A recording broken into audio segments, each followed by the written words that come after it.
really know what I'm doing here. So just, yeah, come along for the ride. We'll get there when we get there.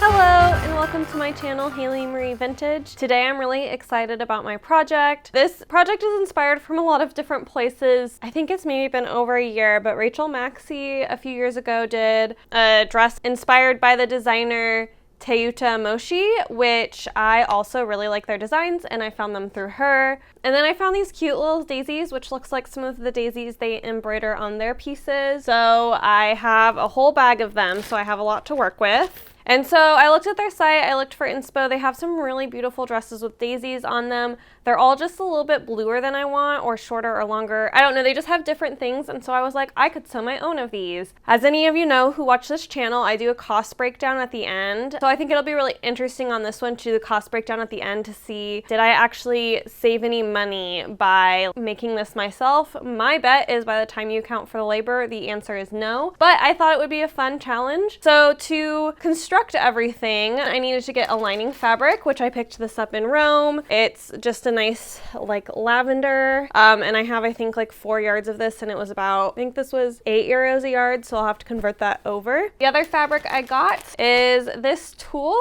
Got 10 yards of it, and it was I think something like $3 a yard. I like it at about 4 ply. The color that it comes out from this is really nice. Because it's mine and I can customize it, I wanted to add rhinestones, so I got these rhinestones, and then I also got like these backing things you poke through the fabric and then you close over, just because I think that's going to be a much more nice couture way than like gluing them on. So that is a rundown of all the different supplies I have. I also had to buy boning for the bodice. I'm mushing a couple patterns together also, by the way. Daria Pattern Making, she has a YouTube channel, and she has a YouTube channel that goes through all of her patterns step by step, so I chose it because I am working with my first bustier and I hadn't done that, so I'm using her, let me click into it, Rose Cafe bustier dress pattern, but I'm only using the top of that dress. And then I'm gonna reuse, I used this like I think literally just 2 projects ago, but I really liked the skirt on this. It was really nice and full and pretty, and I liked the like amount of tulle in the overskirt, but I'm gonna multiply it by 4 this time because I'm insane. So I'm going to just basically reuse the skirt and overskirt pattern in this dress, but construct it a little bit differently. The other things I have done off camera before I've even started this process is I did make a mock-up of the bustier to make sure it fit me. I just wanted to make sure I had everything right before dealing with a new experience of like kind of some slick fabric with some tulle. So with that, we're gonna just go ahead and jump into cutting. So first things first, I am cutting out the lining of the skirt. This I am cutting out in this lilac fabric, and I'm cutting it out with French seams. Since this is kind of a silky satiny fabric, I assume it's gonna fray pretty poorly. I also needed to see exactly how much material I needed for the skirt, because I knew for the bodice I was going to need to interface. So the next step after this was the ironing on the interface. I did this just with a hot iron and a press cloth, and I just did a big chunk of fabric like this because I felt like it was easier to make this fabric slightly less slippery and cut it than it was to interface already cut slippery pieces that would probably be misshapen. So that is why I made the order decisions I did. And then once this was interfaced, I went ahead and cut out all of the bodice pieces. I needed 4 of each piece because I am doing both the lining and the outside in this. So I cut out 4 pieces of each one. And these ones are interesting because they have 1 centimeter seam allowance. Most patterns I work with work in inches, but I believe this was drafted in Europe, so it is using meters, or really honestly anywhere in the world. And then after we have that done, I laid out the tool to cut that. I need 4 or 8 of each of these pieces. The front bit, I'm not going to have a seam down, so I'm always cutting that on the edge. And then the back will have a seam down the middle because I'll need that for the zipper. As you can tell, it has gotten really hot. It is pretty unbearably hot in my apartment at this point, and so I'm just trying to get as much cut as I can this night, but I did only get just the beginning of the tool done because it was so hot and I just needed to not be up and moving and cutting fabric. As I've mentioned on previous blogs, I have no AC, so when the west facing sun comes in, it gets hot. So once I got this bit cut, I went ahead and I took a break until the next day.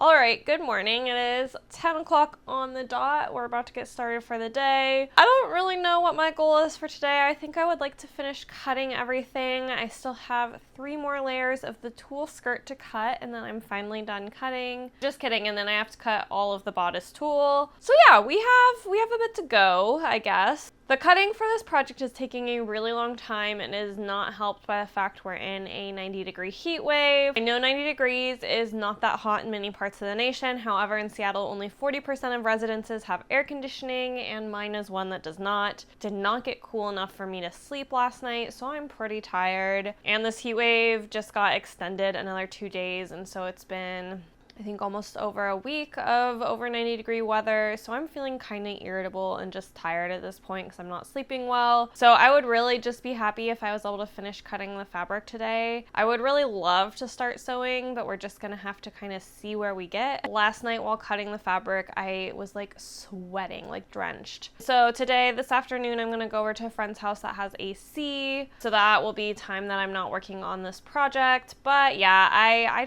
would really like to start being able to actually sew things because cutting is my least favorite part, as some of you guys know. I'm just kind of feeling all over the place with this project. I'm really excited about it, don't get me wrong. I don't really know what I'm doing here. So just, yeah, come along for the ride. We'll get there when we get there. And with that, I'm gonna hop back into cutting, I guess. So something I did not expect about tulle is how hard it is to even just like lay out and get flat. So I'm showing you this process here. I've worked with pearl studded tulle, but that had more weight, so it was just easier to lay out. But the floatiness of tulle is actually very, very challenging. So I'm just trying to get everything to lay out as close to flat as possible because, like I said, I need to cut 8 of each piece, and in this case I have 6 left. I'm doing this in the morning to hopefully beat the heat. However, I still got very sweaty. It was still very hot because I'm just moving around a lot when I cut things, especially skirts as large as this one, and doing it over and over and over again was pretty exhausting. But I did get to the end. I figured it out. It all worked out. And then while I'm cutting, because I think cutting footage is really relaxing, I want to real quick talk about the ethics of copying. So as someone who went through art school, it's really, really common to learn by copying. And so you're taught that copying is okay. The key here is not making a profit off of your copying. It is okay for me to kind of look at a design and copy it as a home sewer to learn stuff. And I am altering this quite a bit to get it to exactly the custom way I want. But also, like, I'm not going to be sewing these for profit. What is wrong is when companies like Shein or whoever copy small artists' work and sell it themselves for much cheaper. In the case of Teuta Matoshi, which I messed up her name in the intro and I feel really bad. I was really focused on getting the pronunciation right that I got in my head, and I think I made everything worse. But one of the things that she talks about on her brand page is bringing jobs to her country and paying her workers. It's also a big loss when a bigger corporation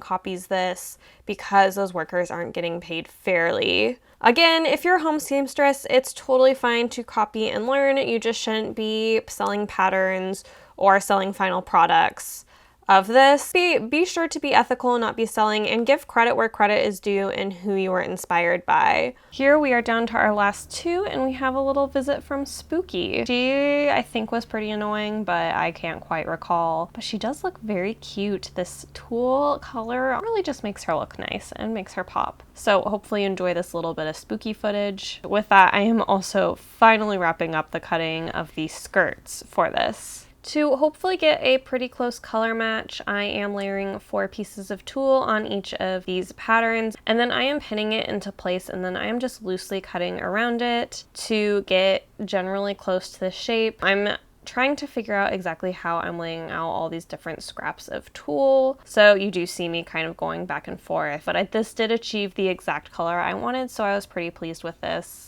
And after, I think, about 4 hours of cutting, I have finally made it to the sewing machine. I was so excited to get started on this because I was exhausted from the cutting. Here I am sewing around the edges with basting stitches. In retrospect, I don't know that this was the best idea. However, I was just trying to figure out how to get all of those layers of tulle in the spot that I wanted what you will see is this caused all these pieces to kind of bubble and have creases and stuff in them. So ultimately, I'm not sure these basting stitches did exactly what I wanted, but I did get the end effect desired. So we're gonna say it's good, but I don't know if this step is necessary if you're making something like this on your own. Here, I have already done some experimental work on how to get these sewn together. After I get the adjacent ones sewn together, I am cutting out all of the basting stitches to make sure there is not any weird bubbling or creasing in this fabric and everything is gonna lie nice and flat. But yeah, I'm just pulling all these out because basically my method is pull out the one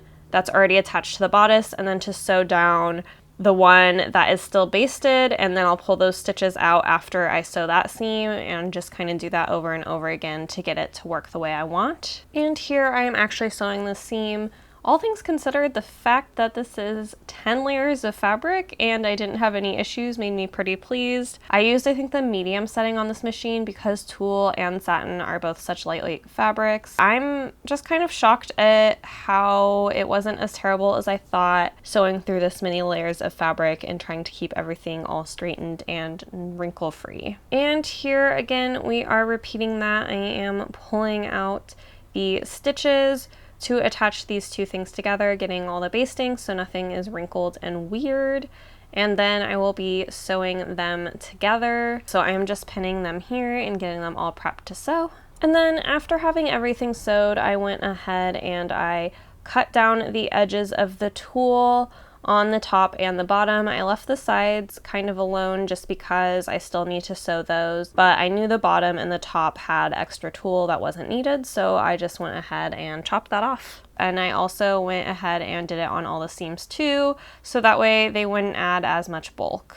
Good morning. I feel like I made like no progress yesterday because the heat just wore me out very quickly, so I was only able to get about 4 hours of work done. And I think because I wasn't able to sew that much, I just feel like I didn't get a lot done because most of it was cutting the tulle. However, I did get this guy done.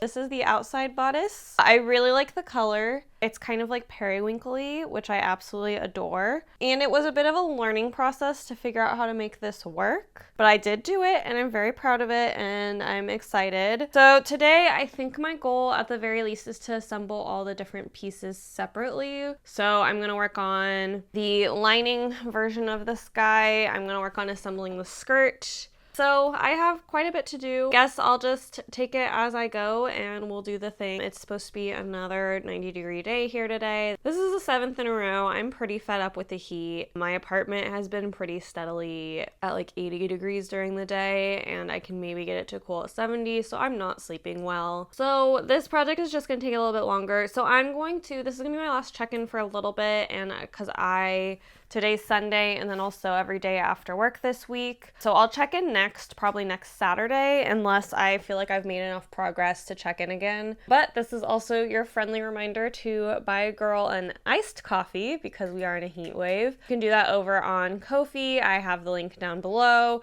This just helps support my channel and it always really makes my day when I get one. As you can see, I put a lot of labor and in this case sweat in. Usually I don't sweat so much. With that, let's go ahead and hop into sewing. So first things first this morning, we are tackling the easy stuff. Spooky says, I'll help. As always, she's not very helpful. However, she didn't get too much in the way today. Here I am just doing all of those seams again on the bodice for the lining. This didn't require any layers of tulle, so I could do this all at once. It was very straightforward. It was very nice. This was a good, easy win to get really early in the day. And then the next step after that was French seaming the side seams of the skirt as well as part of the back. This was again really straightforward, really easy. I have many other videos showing how I French seam, and since I knew this would be a pretty intensive project, I didn't show you here, but basically I am sewing them wrong sides together. And then I'm going to trim the seam, press it open, fold it back over, sew it right sides together, and then it will be all ready to go, and the seam is self-enclosed. Definitely recommend this finish. And I do round hem stitches in a couple different ways. Since I think this will be hidden by enough tulle, I'm actually going to machine stitch it, so I am just folding it over, by about 1/4 inch and stitching that down all the way around the outside. Since this is a full circle skirt, I believe this took just a bit of time, but you can do this all in one go, but I like to stitch twice, and you'll see what I mean in a second. So here I have now folded over that edge again to get a double fold with all of the raw edges encased. You can do this by double folding it and ironing it. Right now I don't want to deal with standing over a hot iron any longer than I need to. And B, I just prefer doing it this way if I know it's going to be a narrow hem and I know it's a fabric like this that's going to iron out really nicely. I just would rather not fiddle with an iron, and I would rather stitch it around twice because I don't mind, I guess, like wasting the thread. It's definitely not a very couture or vintage finishing. However, in this case, this doesn't matter again because it will be under so many layers of tulle. Then here we are going ahead and we are sewing down all the side seams on the tulle skirts. I am assembling 4 of these essentially. And first I am just sewing them with the seam edge of 4/8, which is what the pattern called for. It also doesn't matter so much because there's enough of this to gather it. And then once I have these seams done, I am just cutting the tulle to be just shorter seam allowance because you will be able to obviously see these seams, and so the smaller they are, the better they'll look. I don't know if there's like a correct method for finishing tulle. I don't know if you're supposed to French seam it, which seems kind of wild to me. If there's a genius way to finish tulle seams, let me know. I will always read the comments down below. But this worked for this project. I just cut it down to probably about like 1/4 inch instead of the big 1/2 inch, especially since I just kind of let my seam allowance go wild because again, it didn't matter so much because this is going to be such a gathered skirt. And we will continue along our day of getting all the different pieces assembled separately. We so far have the bodice lining, the skirt tulle pieces, and the bodice outside. So next we are working on the cups. Here you can see I am cutting foam. So the pattern specifically told me to cut off all the seam allowance except for along the bottom of the cup. This is pretty straightforward. It makes sense to me. So I did draft quick little pattern pieces and I'm just cutting those. The pattern does emphasize that you need these to be really, really precise and shouldn't double cut them the way I am, but this dress already has so many steps and is so much work. So I'm going to be lazy, and if my boobs don't match perfectly, I'm okay with that. And now we're to one of my favorite parts. This is really satisfying. So the way you stitch these together is you put them like side by side and you kind of smush them together, and then you zigzag stitch them, and the zigzag like pulls them together. It's just, for some reason, this feels great. I don't know what else to say. This is just a really fun thing, and the way the like foam kind of melds into itself, it's nice, it's fun, I enjoyed it. Alright, so my first step on these was to sew the 2 smaller pieces together and then top stitch that. And then after that, I'm going to go ahead and do that with the top piece, the like top long piece that goes over the top of the cup. And then that results in a full cup like this. And I also have the second one done. There's some weird presses and pleats, and I also did this on the tulle. And then next up, we are figuring out these cups. So these are kind of like a little cup sandwich.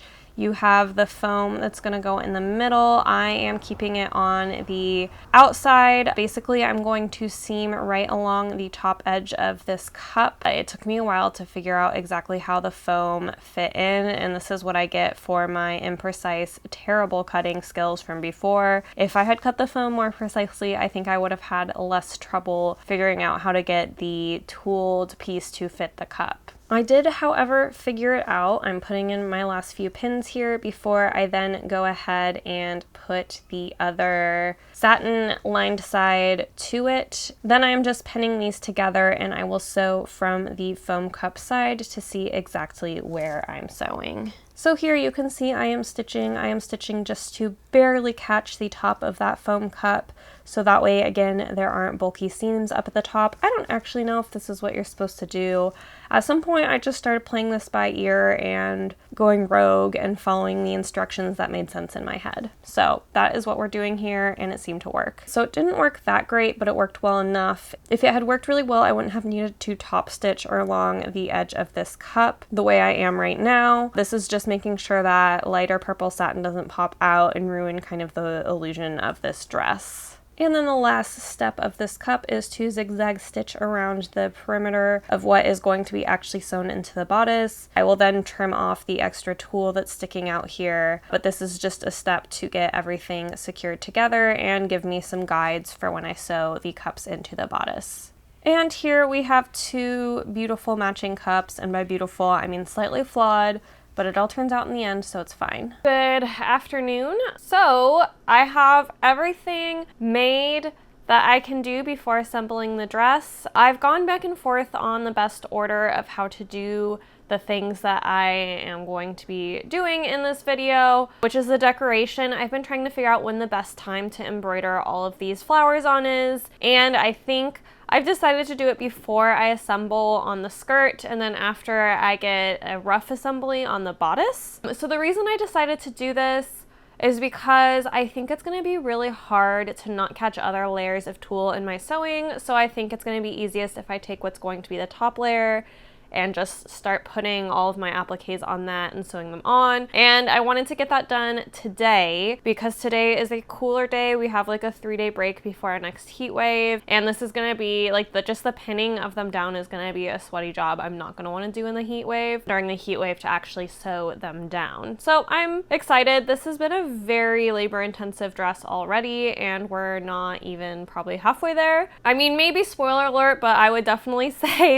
it would be cheaper to just buy the dress. I'm happy though because I'm going to be able to add my own rhinestones, and I am deviating from my inspiration dress, and I am going to be I'm going to do an ombre where the daisies are heaviest at the bottom and thin out towards the top, and then of course I'm adding rhinestones because I'm a sucker for sparkle. So yeah, that is the plan for today. All right, we've reached the most exciting day. It is embellishment day. I decided to sew everything to the skirt before I added it to the other 3 layers of tulle and the lining. I just thought this was the best strategy because I wouldn't be moving around as much fabric, and this was definitely the good way to go. I am then using my ruler. I'm going to have each flower 5 inches apart from each other along the bottom of the hem, and then work out my density from there using, I guess, like math and measurements and eyeballing all together as a combo.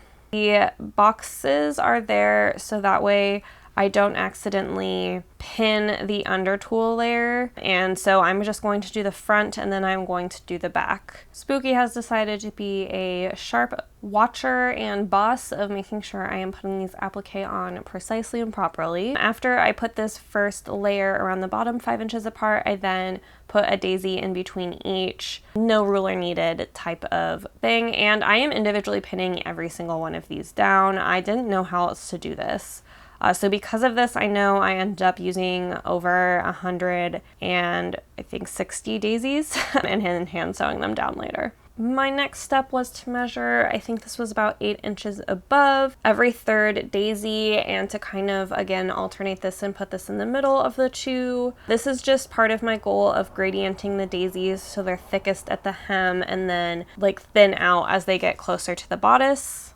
And then after that, I am doing every 3rd daisy again. I am measuring and putting that daisy just 4 inches above the daisy below it, and then the daisy all the way up above it will be a whole 11 inches from it. Again, this is just achieving the gradient. I know this is probably really technical and nobody cares, but it was part of my process. And then the last measurement was putting another daisy about 8 inches from the daisy below it. This got us down to 4 daisies at the very top, which was perfect and exactly what I was looking for, because you went from a daisy every 5 inches or so to a daisy every foot or so, and I think this worked out really, really well, which is good because I couldn't really visualize it while I was laying these out. I couldn't really see how they actually looked until I finished pinning every single one. So I'm glad I liked how it looked because this would have not been very fun to redo.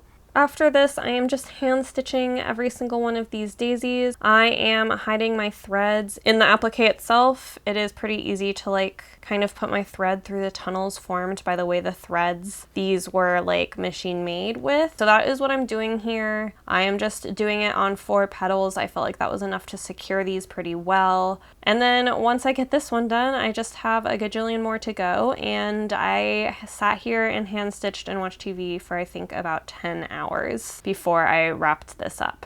I am never one to deny you spooky footage. She, as always, needed to be my little snug bug as we worked on this together. She was very annoying during this because normally I don't mind when she does this, but there's so many pins in this. It made me really, really nervous that she was like crawling on this thing with like over 100 pins in it, so I was not a fan of that. But she did eventually settle down and stare at me while I stitch. She's like looking very intensely into my face right here. So hopefully you enjoyed that little bonus extra spooky footage. And here we are still hand stitching. If I had to endure 10 hours of this, you can endure another few minutes of it, or seconds, I guess. I will not make you endure this for minutes. Here, once I get along the bottom hem, I can really cruise. My strategy here was to get the daisies that were all kind of far apart done, and then really focus in on the hem and do those every other daisies really easily, because also this was less fabric to manage because they were right at the edge. So I left the easiest ones for latest, where I could just be going around in a circle, and when I hit the last one, I knew I was close. This one, I believe I have 5 left when I am videoing this, and it is several days later. There were a lot of nights of me stitching daisies after work and for this project. And here we are doing the very exciting process. We are rhinestoning. So this is a mix of 4 and 5 millimeter rhinestones. I can link the ones I used down below in case you're interested. What I was more interested in is getting the pronged backings. These were really, really important because they were how I was going to set this on the tool. I did not want to use glue. I didn't want to figure out how to have glue dry overnight. I just felt like that would be such a nightmare. And then with tulle, I don't think iron on is really an option. So I hand set every single one of these.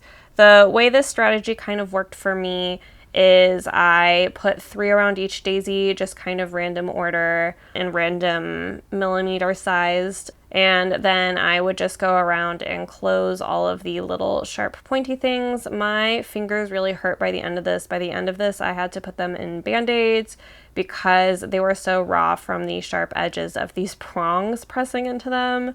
So I went through a lot for this dress, but boy was it worth it at the end. I really actually enjoyed hand rhinestoning this. I think you will see more rhinestoning in my future because I did thoroughly enjoy this part of the process. I actually enjoyed it a lot more than the hand stitching, but it also I think took me about 4 or 5 hours. So this didn't take me nearly as long. So it was also like more gratifying because I got things done quicker. It's hard to see in the footage here the effects of this, but it looks really fantastic in real life. Good morning. I have finished the skirt decoration. It took me 2 whole days, I think about 18 hours. It was a lot, but it's gorgeous. I'm hoping you can like see the sparkle even from a distance. But this turned out absolutely stunning. I'm really happy with it. I can't wait to put it on my skirt. We'll see. But yeah, so today my plan is to basically assemble the whole dress. I'm so excited. I literally have been thinking all work week about this. It is now the weekend. I finally get to work on this and I am so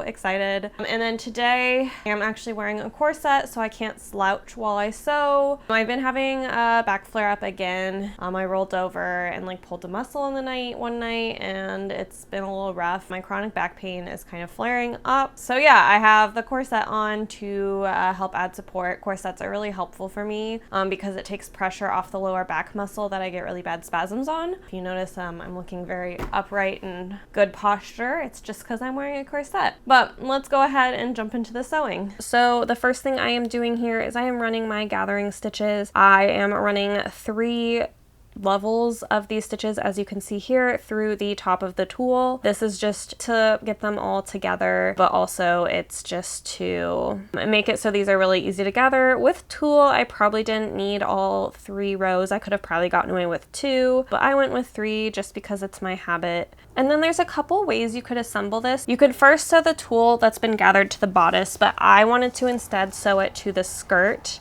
lining just because that was the way I wanted to do it. You could technically do it either way. I just felt more comfortable with this because I could kind of see the whole skirt together and like fake try it on for this. So I am just gathering down all of this tulle and pinning it to the proper matching marks on this dress. The tulle's really easy to gather because it doesn't like resist you the way other fabrics do.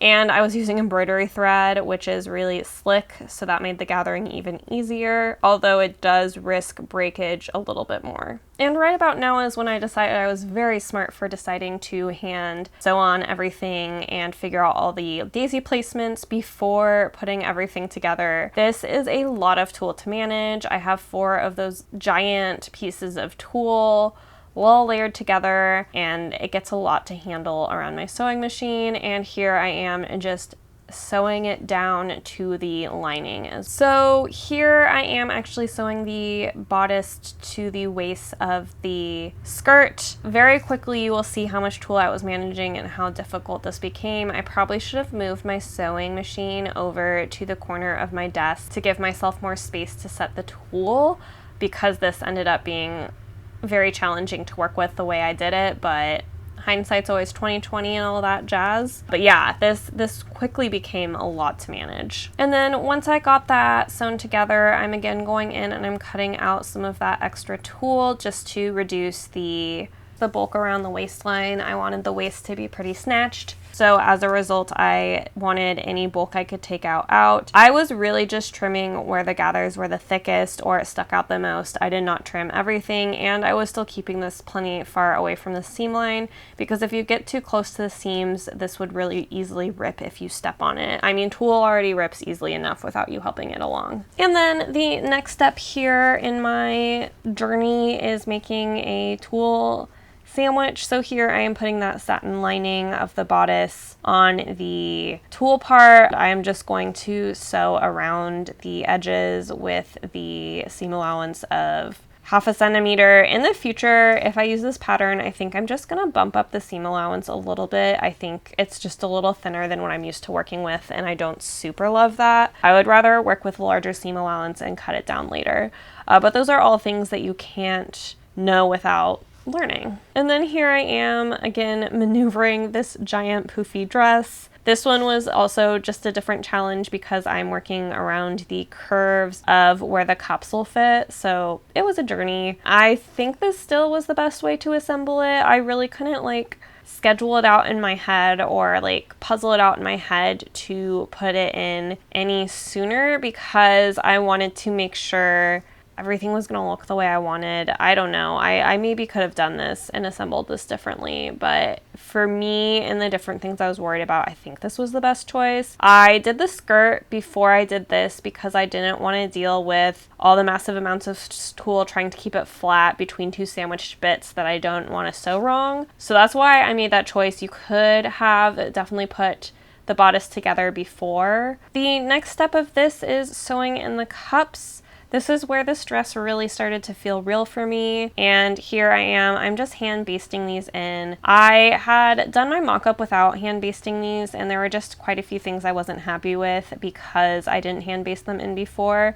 I felt like there are places where the cups overlapped too much and then places where it overlapped too little, and I felt like hand basting it would really stop that. I'm also basting in the dreaded zipper. I am first sewing the zipper in to the tulle top part with all the layers, and then for the bottom I'm only going to sew it into that satin layer, and I'm going to let the tulle just kind of overlap and cover it, because I just otherwise think there's going to be too much of an emphasis on the zipper in the butt area, and that's not what I want. So because of the massive amounts of tulle here, I am about to do a terrible job showing you how I sewed in these cups, but basically I'm just top stitching really close to the edge. I am just going around the perimeter, and then after that is done, I'm going to go around again about 1/4 inch from the original stitch line. My next step here is to just fold over the lining and use it to cover all of the tulle around the waist so it doesn't touch me and be itchy and uncomfy. And then I did a really quick and very, very, very rough hand stitching down of this because I needed it hand stitched down to get the boning in. And then here I am actually stitching those boning channels. I am top stitching, and I am using the embroidery thread that matches this color really well, and I am first just going directly in the seam, and then I am sewing down 3/8 of an inch away from where that initial seam is. And ignore this terrible angle, but what I am doing here is I'm putting the caps on these corset bones that I have cut to size, And then once those are done, I am shoving them into the boning channels. Here we're getting into the last steps. I am just hand sewing in some bias binding I made with the lining to cover up any of the tulle coming off of the bust cups, and then I also took it around the waist to just put an extra barrier into the corset bones where those end, and also where the tulle might potentially touch me on the waist. I just have sensory issues with tulle. I don't want it touching my body, and since I custom made this dress myself, I can make it not. The other thing I am doing here too is I have added some sleeves that I have draped. With that, we are now ready for the reveal. I can't wait to show you this dress. It turned out so exquisitely, and yeah, I can't wait for you to see it. So let's go ahead and cut over to the reveal.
Alrighty, you have seen the reveal. I absolutely adore this dress. I was gonna say maybe more than anything I ever made. It's the least practical, but I do really, really love it. Today, for the breakdown of the cost, I actually finally upgraded my spreadsheets. I finally sat down and made a spreadsheet that would just add everything up and do the math for me. So that way I could actually give you the numbers like this instead of the usual screen coming in with a voiceover. So with that, let's go ahead and get into what this actually costs to make. The fabric for this was $99.65. I actually think that's pretty good considering the fact I used 12 or 13 yards of tulle and 4 yards of the other fabric. So I think we did pretty good there. Notions were $74.44. This includes the rhinestone backings, the daisies, the zipper, boning, everything like that. I didn't count things that I bought for this project that I didn't end up using because they didn't work. Those go into my stash and I will add those into any other project. The pattern was $21.44 because I used 2 patterns. I used the first one, the Rose Cafe pattern, which again, I will link that down below in case you want to pick up a bustier pattern. And then $10 for the skirt pattern that I used. I've used this pattern now twice, so it is the cost of the pattern divided by 2 to get the $10, which yeah, gives us the $21.44. This brings the grand total of supplies to $195.53. That means that is what this dress cost me, which considering the fact the original dress I think is somewhere around $700, I'm really happy with this, and also this dress is exactly what I wanted, as opposed to the Teuta Matoshi dress, which while I loved it, there were tweaks I wanted to make it more me. So I feel like this worked out really, really well. And then the biggest cost of this dress was the labor, unsurprisingly. So this took me 33 hours plus a little, which is wild. This is hands down the most amount of time I've ever made on a project. It was pretty intense. And if you multiply that by 25, which is the wage of a seamstress in Seattle, which is not a living wage in Seattle, by the way, but it is the wage they earn. Per hour, you get $831.25. This brings the grand total of everything to $1,026.78. This to me shows you how worth it the Teuta Matoshi dresses are, given the fact most of them are priced under $1,000 besides their really, really long and big dresses. Their dresses like this are generally in the $700 to $800 range. There's even some in the $500 range. Granted, they, I believe, are ordering their textiles. They are not hand making their textiles like I did. They obviously have the sewing and making of this down pat, and they're not hand rhinestoning it either. There are a lot of things in the labor that is is cheaper for them. And I could have bought tulle that was already had like the daisies sewed on it and saved all that time for myself. So if you do sew, I feel like this is a worthwhile one to make yourself. This dress wasn't that hard. But if you don't sew or you have no desire to sew using all of these difficult materials, I think these dresses are actually 100% worth the price. But with that, let's real quick talk about the dress itself. Here it is in all its glory. I'm so happy with the result of this. The color is exactly what I wanted. It's kind of periwinkly because of the purple under the blue tulle. I kept going back and forth on like 4 layers of tulle if it was too much or not enough. It was the perfect amount. I'm really pleased with the layers of tulle. With the textile that I made, I absolutely love the way the daisies get lighter towards the top, and then I also love that the top is daisy free. I went back and forth on putting daisies on the top for a while. I texted friends, I got opinions, because I do have a little bit of like that extra gene where I love extra things that are not necessary. They all voted no more daisies. It was good to go. I'm still debating if I want to put any rhinestones up in the sleeves, TBD, other than I do think that'll take away some of the flexibility. Another thing I love about the sleeves that I made for this dress, because the bodice is so supportive and doesn't require any undergarments, I like that the sleeves can hang off my shoulder, or they can cover kind of my whole shoulder, or they can just be worn like normal straps. I really like that about these, which is great because they're kind of a rigged draped thing for me. The zipper honestly leaves a lot to be desired. This did not go in that neatly. However, I don't feel like you can tell because the really bad portion is here under the 4 layers of tulle and all the gathers. So I don't feel like it's too noticeable how bad it is. You can notice in the reveal that the zipper kept falling down. I really need to just sew in a hook and eye up the top, and that'll solve that. And then the last thing I need to sew in as well is straps to hang it by. I would not hang it by the tulle. So the tulle is not meant to hold the whole structure of the dress, so hanging it that way wouldn't be great. So I think I'm just gonna attach some ribbons like in here to keep the dress on the hanger. Yeah, I don't know. I think this turned out really well for my first experience. The boning definitely could have been done a little neater and straighter, but I am okay with that. I will be using this rhinestone technique again. I actually might even use the daisy sewing on technique again because I really enjoyed the process of making this textile. It really gave me a lot of joy, and the final results gave me a lot of joy. Spooky really likes sleeping on this dress, which is not my favorite game. And just again, on the final note, I do think buying the dress from the designer is 100% worth it. I did talk about the ethics of copying in the video in the voiceover part, but just to kind of reiterate, it's okay as a seamstress to copy somebody else's dress as long as you do not plan to sell it. I also personally think you should alter it a little bit, which is what I did with the sleeves and